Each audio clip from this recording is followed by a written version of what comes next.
Premièrement, je vais intervenir sur le thème, qui n'est autre que le pacte présidentiel est une réalité ou une utopie.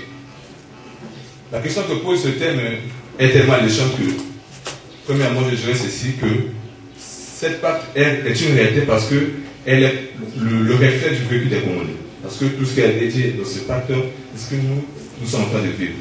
Mais il ne faut pas oublier aussi le caractère chimérique de ce pacte. Parce que Monsieur le Président n'est pas le premier à être candidat dans ce pays. On a connu plusieurs candidats qui nous ont promis des belles choses, des propositions mielleuses. Aujourd'hui, où en sommes-nous? C'est-à-dire que ce que nous aussi, en tant que membres de cette société et étudiants, c'est d'être prudents, de ne plus revenir sur les histoires passées, la réalité passée. Mon observation en qualité de juste en formation est celle de la première ligne du pacte présidentiel, celui de l'abrogation de la Constitution actuelle, notamment celle du 20 janvier 2002. En ma qualité de juriste, je sais qu'il n'existe que deux régimes politiques, le présidentiel qui est l'actuel et le parlementaire qui j'espère que M. le Président pourrait opter. Mais moi j'espère qu'en Afrique, le régime parlementaire, c'est le pire régime que les Africains ont connu. L'exemple qu'on est, si nous prenons le cas de l'RDC aujourd'hui, il y a un problème sur le décollage des institutions, chaque fois il y a une instabilité. Je pose la question au Monsieur le Président, est-ce que si vous optez pour le régime parlementaire, vous serez un jour à mesure d'accepter un Premier ministre qui sortira d'une autre majorité parlementaire que la vôtre, comme ce qui s'est passé en France en 1986 avec Mitterrand? Ma première question est celle-là. Ma seconde question est sur les finances publiques. J'espère que vous fûtes le ministre des Finances de ce pays après la guerre. Ici, vous êtes plus expérimenté que nous en ce qui concerne la machine financière du pays.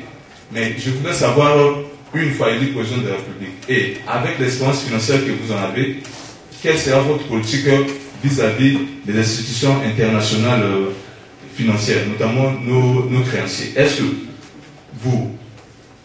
vous opterez à alléger la dette ou encore de s'endetter de plus belle? Parce que tous nous savons que s'endetter, la dette est un procédé anormal parce que ça pèse sur les générations futures. Si on s'endette aujourd'hui, c'est pour que les générations qui viendront demain les payent. Je veux savoir, par devers vous, quelle sera votre vision en ce qui concerne la politique financière et celle des créanciers internationaux. J'en ai terminé. Je crois que c'est très intéressant. Vous voyez, ça vient comme ça. Et le pacte réalisé pour l'utopie, c'est une réalité parce que ça coupe les plans que nous vivons, mais les hommes politiques nous ont habitués à la démagogie et au mensonge. Voilà pourquoi je pose d'entrée de jeu que pour que ça fonctionne, il faut la démocratie, que chacun puisse s'exprimer.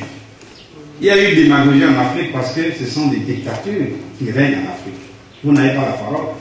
Et ce qu'aujourd'hui, vous pouvez aller à la télévision, aller critiquer, etc. Comme ça, sortir, aller chez vous tranquillement, et demain matin, on vous dit, ah oui, ce que vous avez dit, c'est vrai, il faut qu'on corrige. Non. Ce que nous voulons, par le fonctionnement de la démocratie, c'est depuis la base. Parce que nous allons avoir une décentralisation appropriée. Que les Congolais choisissent eux-mêmes leurs responsables. Qu'au niveau des députés, au niveau des sénateurs, que ce soit de l'État dans les élections. Que nous ayons à la fois le pouvoir et les contre-pouvoirs appropriés pour que chacun là où il se trouve puisse s'exprimer. Le régime présidentiel, vous voyez, le régime présidentiel, ce n'est pas encore chez nous ici. Chacun vient, il est président, il prend la patrie, moi. Non, nous ne voulons plus de cela. Il faut un régime qui soit parlementaire ou semi-présidentiel. C'est ça qu'il faut, qui permet de sanctionner le gouvernement. Actuellement, est-ce qu'on peut sanctionner ce gouvernement? On va le sanctionner.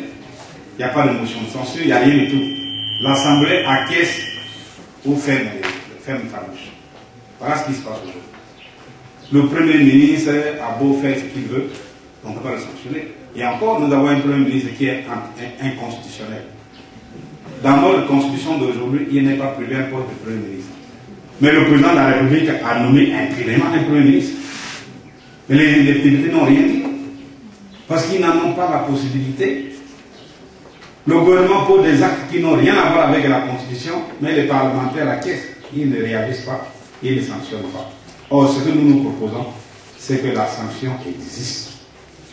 Que le gouvernement soit sanctionné et contrôlé dans sa gestion, tout comme l'élu soit également sanctionné et contrôlé dans son action par son électeur. C'est ça qui est très important.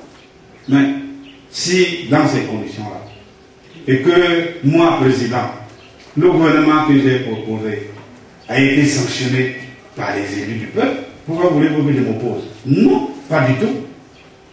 C'est ce que nous avons connu ici, en 1993, dans l'application de l'article 75 de la Constitution de mars 92. Voilà ce qui s'est passé. C'est ça. Bon, pour vous être fait comprendre, vous êtes dissuasif, c'est bon. Allez, proposez-nous quelqu'un pour conduire les affaires du pays. Ça ne gêne pas. Pas du tout.